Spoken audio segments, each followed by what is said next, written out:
The Where Our Minds Wander podcast may contain sensitive content and explicit language. Listener discretion is advised.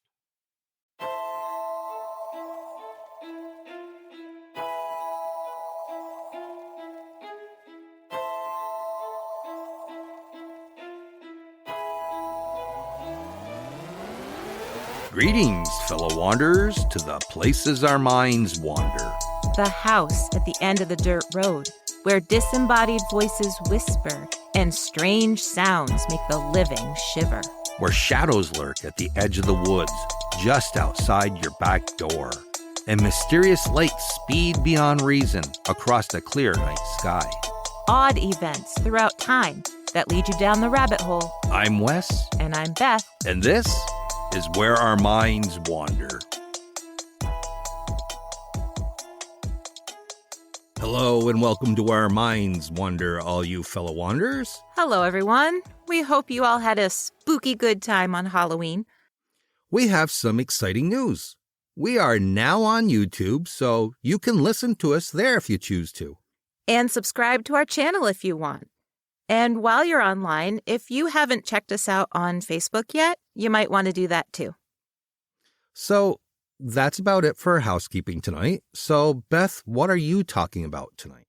A very, very, very old inn with a lot of ghosts. People who stay at the Mermaid Inn in Rye, England, have some unnerving stories to tell. Some overnight guests have reported feeling kicked in the back. Some have seen the apparition of a man walking through walls and a lady in gray sitting in a rocking chair. Bottles have fallen off of shelves in the pub area for no apparent reason, and strange light anomalies show up in photographs. To top it off, at least one guest witnessed two apparitions of 16th century men in the middle of a duel. The Mermaid Inn has good reason to be one of the most haunted places in all of England.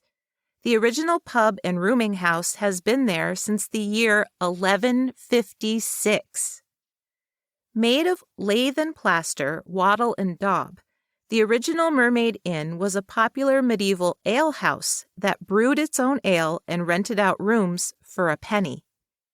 In the 1420s, the Mermaid Inn was remodeled into a Tudor-style building with a whitewashed exterior. 100 or so years later, during the Reformation, the inn was a safe haven for Catholic priests. The inn still has at least one priest hole that was known to have been frequently used. So, for those of you who may not know, a priest hole was exactly what it sounds like. A tiny concealed room that was often under the floor or in the walls. They were very cramped and uncomfortable, often only wide enough for a person to stand in, but they often saved the lives of the priests who hid inside them. By the 1730s, the Mermaid Inn was known for a different reason. It was chosen by the notoriously violent Hawkhurst gang as one of their two hangouts. They built various passageways and tunnels for their smuggling operations, many of which can still be seen inside the Mermaid Inn today. The Hawkhurst gang were smugglers and thieves, and although their home base was the Oak and Ivy Inn in Hawkhurst, hence their name, they controlled territory that spanned from Kent to Dorset, about 175 miles, so they needed a second place to gather. The Mermaid Inn was perfect because it was near the coast. They weren't shy about their activities at all, letting everyone know that they basically owned towns and ports and roadways. But at the same time, the locals tended to view them as a sort of gang of Robin Hoods, since they provided well-paid work for a lot of young men. But eventually, the gang became too violent, pushing the limits of what the townsfolk would put up with. In one instance, a bystander said, quote, "When the Hawkhurst gang were at their height of their pride and insolence, having seen them after successfully running a cargo of goods on the seashore, seated at the windows of this house," meaning the Mermaid, carousing and smoking their pipes with their loaded pistols lying on the table before them, no magistrate daring to interfere with them." End quote. And if everyday people tried to interfere, the gang allegedly caused them to disappear. In one account, a young man named James Marshall disappeared after he, quote, "showed too much interest," after 20 of the gang members shot their pistols in the air outside of the Red Lion Inn. Eventually, townsfolk formed a militia with the intent of running the Hawkhurst gang out of town for good. When gang member Thomas Kingsmill heard about the militia, he threatened to burn down the entire town and kill every single inhabitant. The militia was able to defeat the gang, and the government issued warrants for 75 Hawkhurst gang members with a reward of £50 each, which I would imagine was a lot of moolah in the 1700s. Several gang members were tried and then hanged and gibbeted, including Thomas Kingsmill, on April 26, 1749. By the 1770s, the Mermaid Inn was turned into a single-family home, and it remained one until the early 1900s, when a lady named May Aldington purchased it in 1913, and she turned it into a nightclub that became a popular spot for artists and writers to hang out in. In the late 1940s, it was purchased by Mr. L. Wilson, a Canadian man who had been garrisoned in the building during World War II. The Mermaid Inn was officially put on the historical buildings list in 1951. Over the years, a number of notable people have stayed there, including Queen Elizabeth I, novelist Henry James, car magnate John Dodge, and actors Charlie Chaplin, Andy Garcia, and Johnny Depp. The exterior of the inn was used in the Monty Python film Yellowbeard. Today, the Mermaid Inn is a throwback to the 1400s, with its whitewashed Tudor-style exterior still intact. Inside, the walls are made of stone and dark wood paneling. The low-beamed ceilings and massive four-poster beds invite you to step back in time. The pub looks exactly like you'd expect a medieval pub to look. And people have been seeing ghosts there for a very long time. According to the official Mermaid Inn website, several of their guest rooms are haunted, and they aren't afraid to talk about it. First, there's room 16, known as the Elizabethan room. One winter afternoon, 2 guests returned to the Mermaid Inn after going for a walk. As they approached, they were admiring the building when they suddenly noticed the dark silhouettes of several people through the window of their room. Concerned, they rushed inside only to find their room empty. Maybe the figures they saw were the same apparitions that actress Kiki Kendrick swore woke her up one night in the Elizabethan room. Kendrick played Jackie in the original Office TV series with Ricky Gervais. Kendrick said she awoke to find 2 men in the middle of a sword fight right in the room with her. She watched, terrified, as one ghostly figure thrust his sword into the other.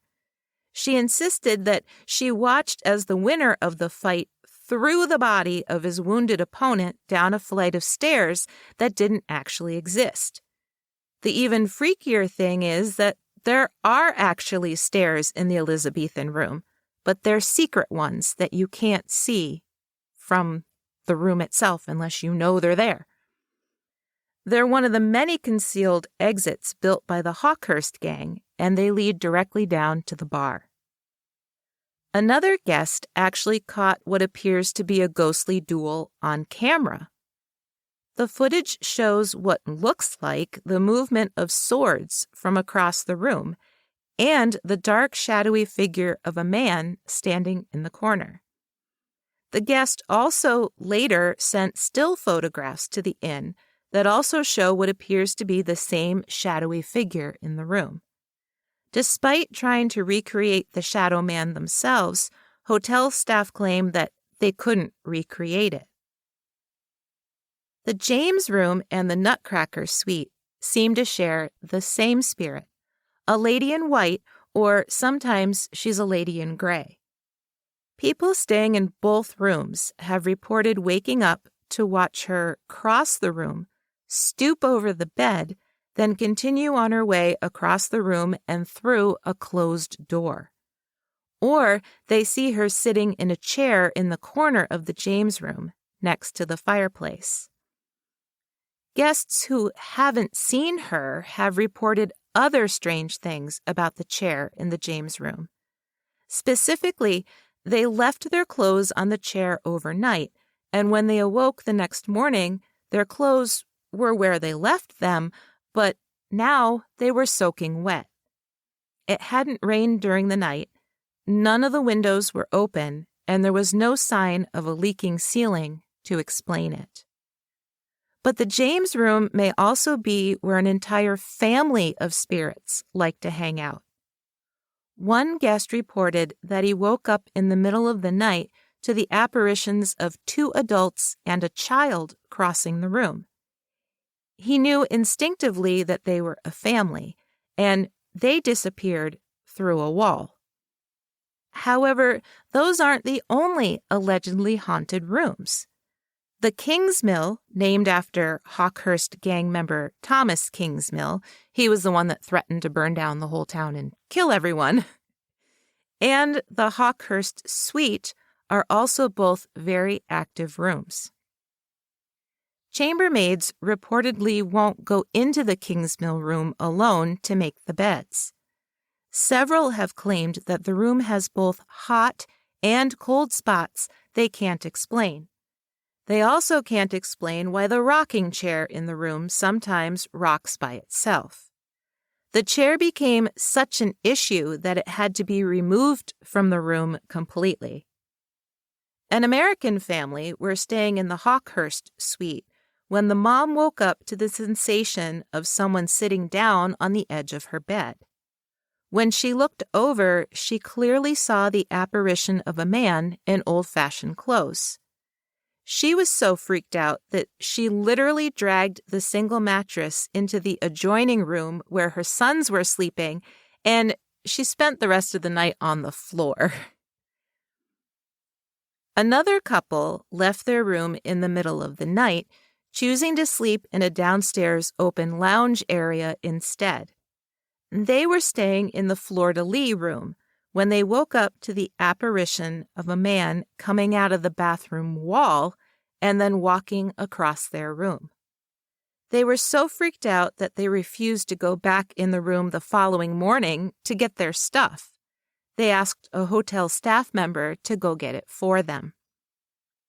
As you can imagine, the Mermaid Inn has a major reputation as the most haunted inn in England.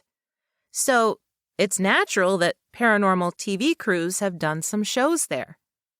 While Most Haunted was setting up in Dr. Sin's bedchamber to film an episode, they caught dozens of unexplained orbs shooting past their camera lenses that no one in the room saw with their own eyes. Now, they did rule out dust particles as causing the orbs because they each actually appeared to be lit from within, and they weren't floating. They actually seemed to have a trajectory. But strange light anomalies at the Mermaid are a pretty common thing. Guests have reported unexplained flashes of lights for years. And the apparitions just keep showing themselves. One time, during a fairly recent séance, attended by the current owner of the inn and several employees, a medium stated that a man and his dog had walked into Dr. Sin's bedchamber. Several employees put out their arms and swore that they touched thick dog fur. The many, many ghosts who haunt the Mermaid Inn aren't just found in the different guest rooms, though. They seem to wander all over the building. One, whose staff believe was a former maid and either the girlfriend or wife of a Hawkhurst gang member, may have caused a shelf full of bottles to crash to the floor while a current employee's back was turned. But she may also be the lady in white who visits the Kingsmill room and used to rock in the rocking chair. Maybe she wandered from the Kingsmill room because the rocking chair was removed. Legend has it that she was murdered by the Hawkhurst gang because they feared she would rat them out. You would think that the Mermaid Inn would be inundated by paranormal investigators all the time.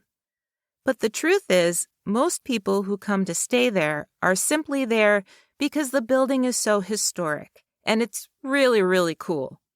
It literally is like stepping back in time, which is exactly how you probably want to feel if you're vacationing in England. You just have to understand that your promise of a good night's sleep might be interrupted by a ghostly encounter or two. Hey, did you know? The horror movie jump scare was invented entirely by accident in 1942 by film editor Mark Robson. While editing the B-horror flick Cat People, he included the sound of a braking bus that was so loud moviegoers literally jumped in their seats. And with that edit called the Luton Bus, a classic horror movie element was born. So the next time you're watching a scary movie and the creepy music swells just before something makes you jump in your seat, you have Mr. Robson to thank. Gee, thanks, Mr. Robson. Who'da thunk it? So where did your mind wander this week? Well, I'm going to be talking about a real treatment that perhaps our great-grandparents might have used if they were unfortunate enough to find themselves in this predicament. It was a late summer evening in 1896. The desperate father held his young wounded son in his arms as he kicked the wooden door of the old man's house. Eventually, the front door creaked open, and the old man stood there squinting into the dark, holding a lit lantern. "He needs the Madstone," the father cried, pushing his way past the old man as he carried his son to a wooden table in the center of the room. As he laid him down, the old man could see the ragged edges of broken skin on the child's leg. Without saying a word, the old man disappeared into another room, reappearing with something clutched in his hand, wrapped in a cloth. He placed the object on the table and quickly unwrapped it. The object looked like a solid mass of bone and twigs, all calcified together. "Is that it?" the father asked. "The milk is on the counter. Luckily for you, I just brought it inside," the old man replied. "Pour about 4 inches into the bottom of the pan on the stove." The father did as he was told. As they waited for the milk to boil, both men watched the young boy's pale face. The child whimpered and reached out for his father's hand. "What kind of dog bit the child?" the old man asked. "A mutt. It belongs to old Lady Smith. It was foaming at the mouth. We'll put it down by morning." Once the milk was heated to boiling, the old man took it from the stove and dropped the Madstone into it.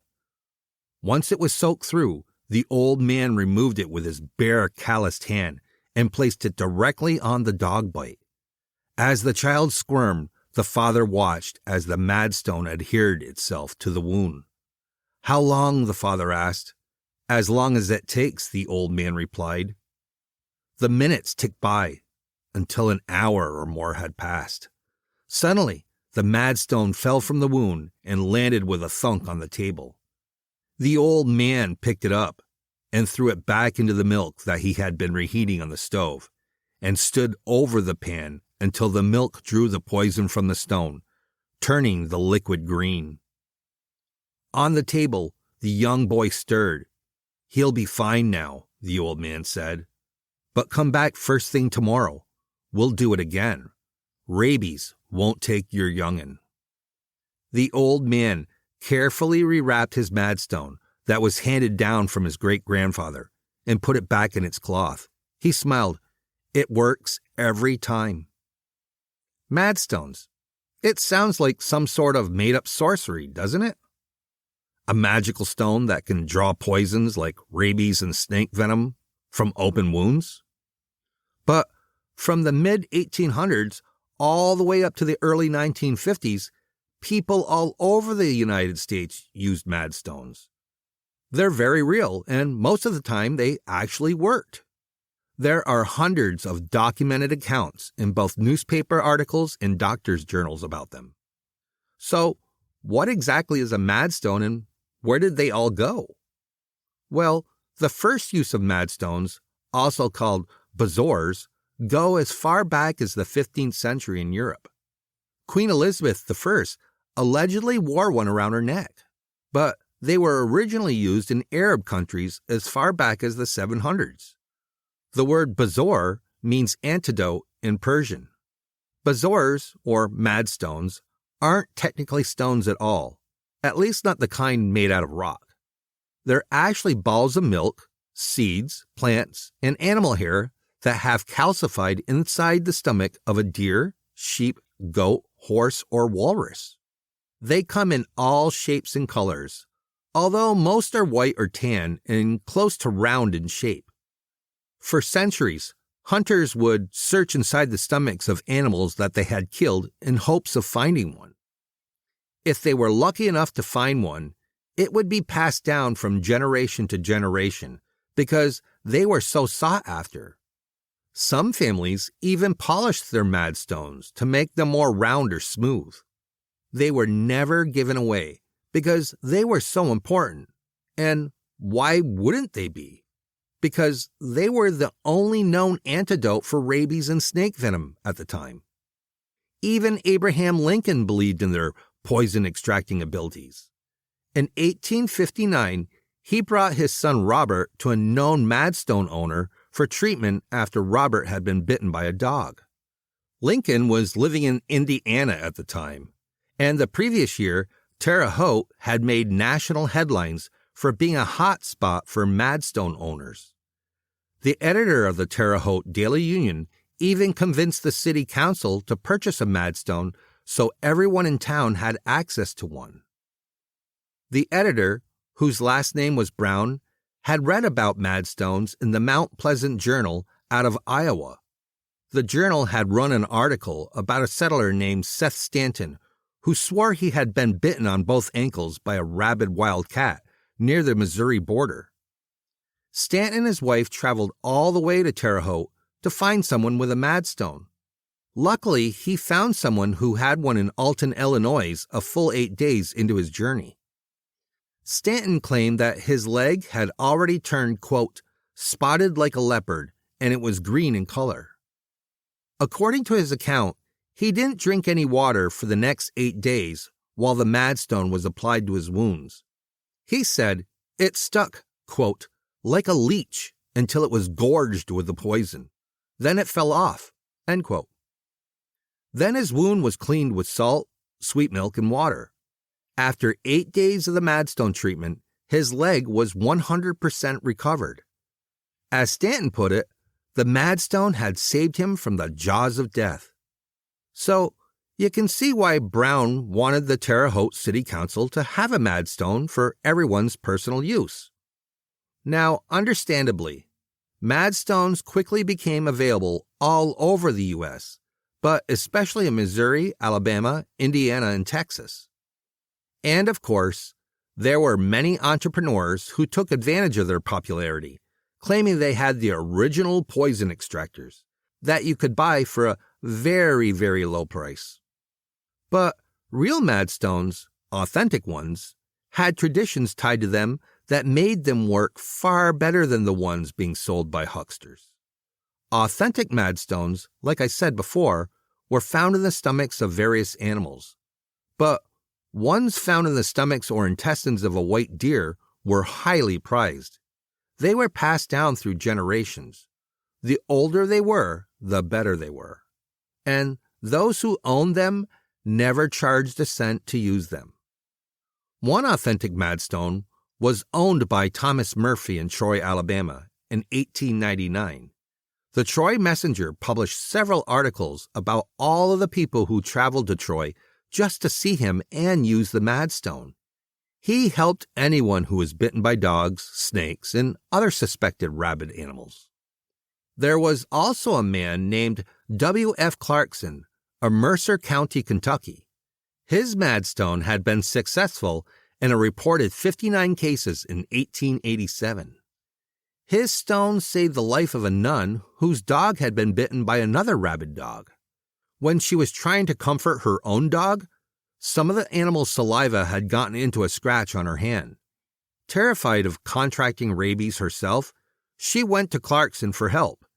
He applied the stone, and after an hour of it being stuck to her skin, it fell off. The sister did not end up with rabies, but her dog unfortunately did. Madstones could be found in several East Texas cities as well, including Dallas, Houston, Corsicana, Denison, and Kaufman. And obviously, you didn't have to be a doctor to use one effectively. Preachers, police officers, and farmers were just as adept at extracting poisons with the stones. The stone in Kaufman was actually kept in the county treasurer's office. But with the new century came a new wave of hucksters. A company out of Virginia began selling Madstones by mail order. Although the stones arrived with detailed, explicit instructions for how to use it, the stones failed because they were nothing more than limestone pebbles. Now, you might be wondering if rabid animals and snake bites were really common enough to warrant this Madstone craze. And the answer to that question is a simple yes. It was actually really common, especially during the summer months. Madstones continued to be used well into the 1930s. We know this to be true because newspapers continued to run articles about people being saved by them. And even as late as 1958, a report was published that stated there was a whopping 130 separate confirmed cases of Madstones extracting poisons from human bodies. So, where did Madstones disappear to? Or I guess the better question is, why did they disappear? Well, for several reasons, actually. First, in many of the cases, especially when it came to animal bites, there was rarely any evidence that the animal that had bit them was actually rabid. Most people who were bitten only feared that they'd contract rabies from the bite. Secondly, according to the medical experts, being bitten by a rabid animal doesn't mean you'll automatically get rabies yourself. In fact, 80 to 85% of people bitten by rabid animals won't be infected at all. And lastly, people were searching for anything that could help their loved ones, and I can see that to be the case. So let's pause right here for a second. We just want to remind everyone that we're talking about 100 to 200 years ago, when rabies shots didn't exist. Rabies is nasty, and anyone who is bitten by an animal should definitely not chance it if you do have a Madstone. You should absolutely 100% get a rabies shot. But when it comes to the alleged effectiveness of Madstones, the facts do explain a lot. However, it doesn't explain how or why Madstones were effective against venomous snake bites. I definitely wouldn't rely on a Madstone, and we'd recommend that you don't either. But that doesn't mean it wouldn't be something cool to have in your collection of odd things, and I think it'd be a real interesting conversation piece. That would be cool. And, I've never actually heard of Madstones before, so that was a really cool topic to cover. Yeah, it was definitely fun researching this episode for me. While you were talking, I did have one thought, though. I'm wondering if you took a Madstone and you just put it in boiling milk, if the milk would turn green no matter what. Because if it's made of calcified stuff, like you said, maybe it just naturally does turn the milk green. I have no clue. So if any of you listening have ever seen a Madstone, or if you have a family history of somebody that used them, maybe you could let us know how they work. It's pretty cool. That it is. And with that said, I guess that about wraps it up for this episode. Yeah, and if you'd like to know more, as always, you can check our show notes for our sources, where we started off with to do our research and put the episode together. And as always, we hope to see you next week for an all-new episode of Where Our Minds Wander. See you soon.